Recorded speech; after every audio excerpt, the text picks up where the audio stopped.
Hi friends, Takshashila academy Jodhpur के YouTube page पर आपका हार्दिक स्वागत और अभिनंदन है। दोस्तों, अपन पढ़ रहे हैं राजस्थान फार्मासिस्ट वैकेंसी की जो महत्वपूर्ण राजस्थान कला एवं संस्कृति और राजस्थान इतिहास से संबंधित जो महत्वपूर्ण प्रश्न है उनके ऊपर चर्चा कर रहे हैं। उनके इर्द गिर्द बनने वाले सभी प्रश्नों के ऊपर अपन चर्चा करेंगे। तो इस तरह से अपन पहला सवाल उठाते हैं और पहला सवाल आपकी स्क्रीन पर रहा है, वो देखिए ये वाला। क्या कहता है कि पोपाबाई की पॉल नामक पुस्तक किसने लिखी थी? पोपाबाई की पॉल नामक पुस्तक किसने लिखी थी? चार ऑप्शन है आपके। अ में जय नारायण व्यास है, ब में है दानमल, श में है मानमल और द में है माणिक्यलाल वर्मा।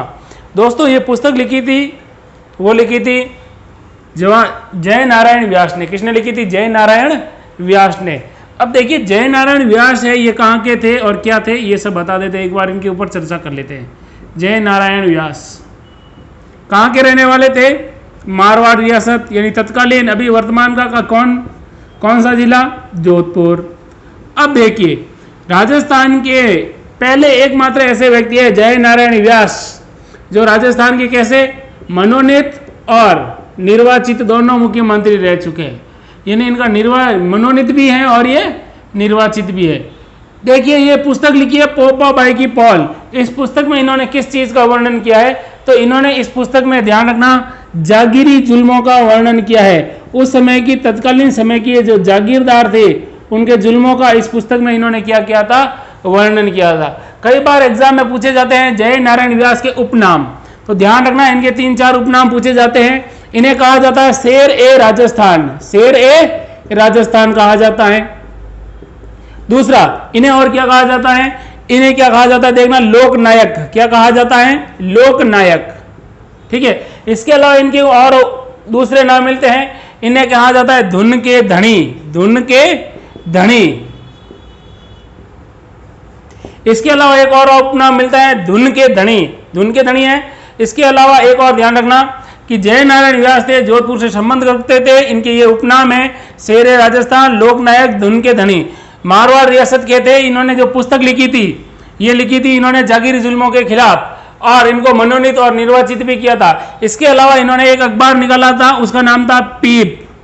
ठीक है, तो ध्यान रखना ये इनका एक अखबार भी था। इसके अलावा ये राजस्थान के जाने माने एक क्रांतिकारी भी थे, एक राजनेता भी थे जो बाद में राजस्थान के मुख्यमंत्री भी बने थे।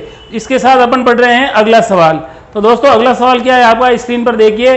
करणी माता का मेला कहाँ लगता है? अब पूछा किसका है? करणी माता का। और करणी माता का मेला कहाँ लगता है? 4 ऑप्शन है आपके सामने। पहला ऑप्शन देखिए क्या है? पाली। दूसरा ऑप्शन है अजमेर, तीसरा है बीकानेर और चौथा है सिरोही। यानी अ ब स द 4 ऑप्शन दे रखे हैं आपको। तो इसका जो राइट आंसर होगा दोस्तों वो होगा बीकानेर। और बीकानेर कहां पर है भाई? बीकानेर खुद जिला है राजस्थान का, तो राजस्थान में है। देखिए, बीकानेर के अंदर किस माता का मंदिर है? करणी माता का। करणी माता से संबंधित 1-2 सवाल बता देता हूं आपको। पहला है करणी माता के बारे में ध्यान रखना कि करणी माता का जन्म किस जिले में हुआ? तो इनका एक गांव है जोधपुर जिले के अंदर, सुआप गांव है। और सुआप गांव कहां पर है? जोधपुर। जोधपुर में इनका क्या हुआ था? जन्म हुआ था। दूसरा क्या सवाल पूछा जाएगा करणी माता से संबंधित? देखिए, करणी माता को कहा जाता है चूहों वाली देवी। कौन, कैसी देवी? चूहों वाली देवी। क्योंकि इनके मंदिर में क्या है? बहुत सारे क्या है? चूहे। इसके अलावा करणी माता के मंदिर में कैसे चूहे पाए जाते हैं? सफेद चूहे पाए जाते हैं। और सफेद चूहों को स्थानीय भाषा में वहां क्या कहा जाता है? काबा कहा जाता है। इसके अलावा चारण जाति है। किनकी? चारणों की। ये चारणों की क्या है भाई? कुल देवी है करणी माता। कई बार यह सवाल पूछा गया है कि मेहरानगढ़ दुर्ग की नींव किसने रखी थी? तो मेहरानगढ़ दुर्ग की नींव रखी थी, कौन से दुर्ग की? मेहरानगढ़।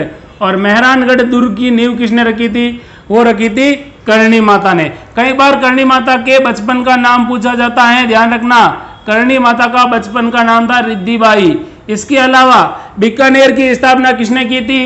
राव बिक्का ने की थी। बिक्का कौन थे? महाराणा राव जोधा थे। इनके 5वें पुत्र थे। तो राव जोधा ने किसके आशीर्वाद से इसकी बीकानेर की नींव रखी थी? तो करणी माता के आशीर्वाद से इन्होंने बीकानेर की क्या रखी थी? नींव रखी थी। किसने रखी थी? बीकानेर। लेकिन आशीर्वाद किससे लिया था? किसका इनके ऊपर हाथ था? तो करणी माता का हाथ यानी आशीर्वाद ये था। इसके अलावा करणी माता का मेला कब आयोजित होता है? वैसे तो इनका पूरे साल भर मेला ही रहता है, लेकिन विशेष मेले का आयोजन होता है। साल के 2 नवरात्र आते हैं, चैत्र और आश्विन, दोनों में यहाँ पर भरपूर मेला लगता है। तो ये था आपका करणी माता का मंदिर। इसके अलावा कई भी सवाल पूछ दे कि करणी माता का मंदिर है, इस मंदिर को वर्तमान स्वरूप किसने दिया? तो महाराजा गंगा सिंह ने दिया था। किसने? महाराजा गंगा सिंह ने। ये मंदिर है इनका करणी माता का मंदिर, मंदिर को वर्तमान स्वरूप दिया था। मंदिर को कैसा स्वरूप दिया था? वर्तमान स्वरूप दिया था। ठीक है दोस्तों, तो ये था। देखिए, एक सवाल के पीछे आपके इतने सारे प्रश्न बन रहे हैं कि बीकानेर के अंदर करणी माता का मंदिर है। करणी माता का जन्म सुआब गांव में, इनको चूहों वाली देवी, इनके मंदिर में जो चूहे हैं उनको काबा कहा जाता है। बचपन का नाम रिद्धिबाई, चारणों की कुल देवी है। इन्होंने मेहरानगढ़ दुर्ग की नींव रखी थी। इसके अलावा महाराजा गंगा सिंह ने इनके जो मंदिर है, इस मंदिर को वर्तमान स्वरूप दिया था। ठीक है, तो इसके आसपास के इतने सवाल बने हैं। तो एक सवाल के ऊपर अपन डिस्कस नहीं करके उस सवाल के इर्द गिर्द सारे जो सवाल बन रहे हैं उनके ऊपर अपन क्या कर रहे हैं? चर्चा कर रहे हैं। अब देखते हैं अगला सवाल। अगला सवाल क्या कहता है आपकी स्क्रीन पर? तो देखिए, अगला सवाल कहता है आपको, भीलों में छेड़ा फाड़ना क्या है? किस जनजाति में? भील जनजाति में छेड़ा फाड़ना क्या है? तो दोस्तों देखिए, 4 ऑप्शन दे रखे हैं आपको।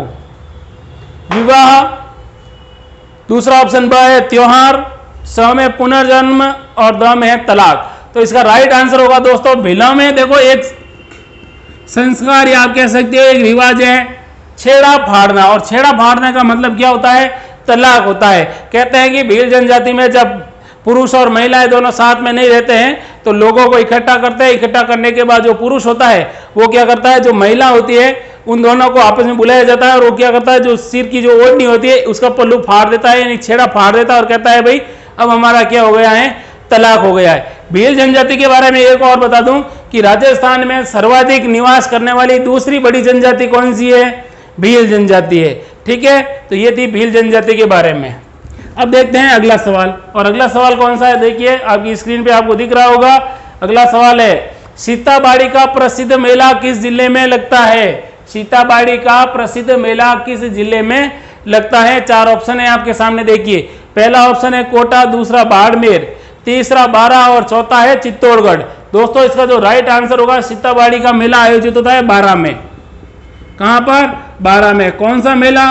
सीताबाड़ी का मेला। अब देखिए, इसके अलावा इसके आसपास क्या माना जा बनता है स्पेशल? सीताबाड़ी का मेला तो बारां में, इसे कहते हैं हाड़ौती का सुरंगा मेला। हाड़ौती का कैसा मेला? सुरंगा मेला। एक चीज और याद रखना, इस जनजाति में सर्वाधिक किस जनजाति के लोग आते हैं? तो बारां में कौन सी जनजाति रहती है भाई? बारां में रहती है सहरिया। तो सहरिया जनजाति के लोग यहाँ पर सबसे ज्यादा देखने के लिए आते हैं। एक चीज और, अब ये बारां यहाँ पर पूछा है तो याद रखना कि सीताबाड़ी का मेला बारां में, सहरिया जनजाति भी बारां में, और हाड़ौती का सुरंगा मेला है वो भी सीताबाड़ी का मेला है। ठीक है भाई। अब देखिए अगला सवाल। और अगला सवाल क्या है? राजस्थान में बूढ़ी तीज कब मनाई जाती है? 4 ऑप्शन है आपके सामने। राजस्थान में बूढ़ी तीज कब मनाई जाती है? 4 ऑप्शन है। 4 ऑप्शन को देखिए ध्यान से। पहला ऑप्शन है अ भाद्रपद कृष्ण तृतीया, और दूसरा है ब श्रावण कृष्ण तृतीया, और तीसरा है स भाद्रपद शुक्ल तृतीया, और चौथा यानी द है श्रावण शुक्ल तृतीया। दोस्तों अब पूछिए बूढ़ी तीज। बूढ़ी तीज आती है, देखिए राइट आंसर होगा भाद्रपद कृष्ण तृतीया। भाद्रपद कृष्ण तृतीया, इसको क्या कहा जाता है? इसको कहा जाता है बूढ़ी तीज। अब बूढ़ी तीज क्यों कहा जाता है? क्योंकि इससे पहले एक और तीज आती है, वो थोड़ी जवान होती है। कहने का मतलब वो श्रावण में पहले आ गई, ये बाद में आती है, इसलिए इसको बूढ़ी तीज कहा जाता है। कई बार सवाल ये पूछा गया है, आर्ट एंड कल्चर में ध्यान से पढ़िएगा, कि राजस्थान की करवा चौथ किसे कहा जाता है? तो भाद्रपद कृष्ण तृतीया को कहा जाता है राजस्थान की करवा चौथ। एक चीज और, अब महिलाएं करवा चौथ करती है। करवा चौथ का मतलब है कि तीज का जो व्रत करती है, तो इस व्रत के दौरान किस वृक्ष की पूजा की जाती है? तो ध्यान रखना नीम वृक्ष की पूजा की जाती है। इसके अलावा ध्यान रखना कि लड्डू कैसे खाए जाते हैं? सातू के बने लड्डू खाए जाते हैं। सातू के लड्डू खाए जाते हैं, ध्यान रखना। इसके अलावा ध्यान रखना यहां पर आता क्या है, सिंजारा। क्या आता है, सिंजारा। और सिंजारा किसके तरफ से आता है, जो विवाहित महिलाएं होती हैं उनके तो पियर से आता है, ध्यान रखना। और जो विवाहित नहीं है और जिनकी सगाई हो रखी है उनके कहां से आता है, ससुराल से आता है। इसके अलावा ध्यान रखना ये है भाद्रपद कृष्ण तृतीया के इर्द गिर्द बनने वाले सवाल। अब देखिए अगला सवाल, और अगला सवाल क्या है, अगला सवाल ये रहा, देखो मारवाड़ में दामनी क्या है, मारवाड़ में दामनी क्या है। आप लोगों ने अभी ये गाना सुना होगा, दामन नीचे पहनी जूती, तो सीधा सीधा याद होगा आपको। 4 ऑप्शन है, अ में एक ओढ़नी का प्रकार है, ब में कलात्मक जूतियां हैं, स में राजस्व कर है और द में सिंचाई करने का औजार है। दोस्तों दामनी का मतलब है कि कलात्मक जूतियां। दामनी का क्या मतलब होता है, कलात्मक जूतियां। ठीक है भाई, तो ये हो गया आपका सवाल। अब देखिए अगला सवाल है, स्क्रीन में दिख रहा है कि ढिंगोली क्या है, ढिंगोली क्या है। 4 ऑप्शन है, स्त्रियों का एक व्रत है, आभूषण का एक नाम है, नृत्य का एक नाम है, या मारवाड़ का एक खेल है, या मारवाड़ी खेल का नाम है। दोस्तों जो ये ढिंगोली पूछा है, ये ढिंगोली मारवाड़ का क्या है, एक खेल है, यानी इसका जो राइट आंसर होगा वो क्या होगा, ब सही होगा। अब देखिए अगला सवाल, अगला सवाल पूछा है हुंजा नामक घोड़ा किसका था, हुंजा नामक घोड़ा किसका था। 4 ऑप्शन दिख रहे होंगे आपको, और चारों ऑप्शन में क्या क्या है, मेवाड़ के राणा प्रताप का, बूंदी के उमेद सिंह का, आमेर के मान सिंह का, और एक और ऑप्शन है मारवाड़ के मालदेव का। दोस्तों इसका जो राइट आंसर होगा वो होगा बूंदी के शासक उमेद सिंह का। किसका था, बूंदी के शासक थे उमेद सिंह। कहां के थे, बूंदी के। अब याद रखना बूंदी के बारे में 1-2 लाइन, कि बूंदी की चित्रशैली, यानी बूंदी की चित्रशैली कैसी है। कई बार सवाल पूछा जाता है कि बूंदी चित्रशैली की विशेषता क्या है, तो ध्यान रखना पशु पक्षी वाली है। कैसी है, पशु पक्षी वाली, यानी प्रकृति का सबसे ज्यादा चित्रण किसी शैली में किया गया है तो बूंदी शैली में किया गया है। बूंदी को कई बार सवाल पूछा जाता है छोटे एग्जामों में जिनका लेवल कम होता है, कि राजस्थान की छोटी काशी किसे कहा जाता है, राजस्थान की छोटी काशी, यानी राजस्थान की काशी या राजस्थान की छोटी काशी किसे कहा जाता है, तो बूंदी को कहा जाता है। इसके अलावा ध्यान रखना बूंदी को क्या कहा जाता है, बावड़ियों का शहर। किसका शहर, बावड़ियों का शहर, यानी सिटी ऑफ स्टेप वेल कौन है, बूंदी है। और बूंदी किसके लिए जानी जाती है, पशु पक्षियों की शैली के लिए। सवाल था हुंजा नामक घोड़ा किसका था, तो हुंजा किसका था भाई, उमेश सिंह का घोड़ा था। लेकिन कभी भी सवाल पूछ ले बूंदी चित्र शैली का स्वर्ण काल, बूंदी चित्र शैली का स्वर्ण काल था, वो किसके समय को कहा जाता है, तो ध्यान रखना उमेश सिंह का समय था, वो बूंदी शैली का क्या था, स्वर्ण काल था। ठीक है दोस्तों, तो ये था आपका हुंजा नामक घोड़ा किसका था, तो ये था बूंदी के शासक उमेश सिंह का। अब अगला सवाल देखिए, राजस्थान में क्या सवाल है, राजस्थान में मोटा राजा के नाम से कौन प्रसिद्ध थे। तो दोस्तों 4 ऑप्शन है आपके सामने, अ में मारवाड़ का सूर सिंह, ब में मारवाड़ का उदय सिंह, स में मारवाड़ का जसवंत सिंह, और द में मारवाड़ का गजर सिंह।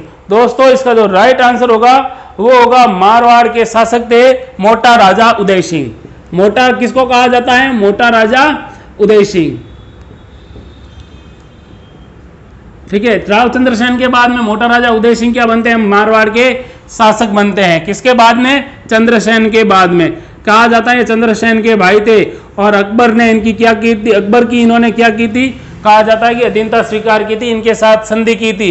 यानी नागौर दरबार में इन्होंने 1570 में, नागौर दरबार कब हुआ था, 1570 में, और 1570 में इन्होंने मुगलों के साथ क्या कर दी थी, संधि कर ली थी। उसके बाद इनको कुछ समय बाद मारवाड़ का क्या बना दिया जाता है, शासक। तो ये मारवाड़ में भी सेवाएं देते थे और मुगलों के दरबार में जाते, और वहां पर भी इन्हें जब सैनिक सहायता पड़ती थी तब ये सेना लेकर अपनी सहायता करते थे। दोस्तों ये थे फार्मासिस्ट के महत्वपूर्ण आपके 10 सवाल, इसके इर्द गिर्द बनने वाले महत्वपूर्ण सवाल। और आगे भी हम इसी तरह की टेस्ट सीरीज लेके आएंगे, तो वीडियो को देखते रहिए, लाइक कीजिए, शेयर एंड सब्सक्राइब कीजिए। जय हिंद, जय भारत।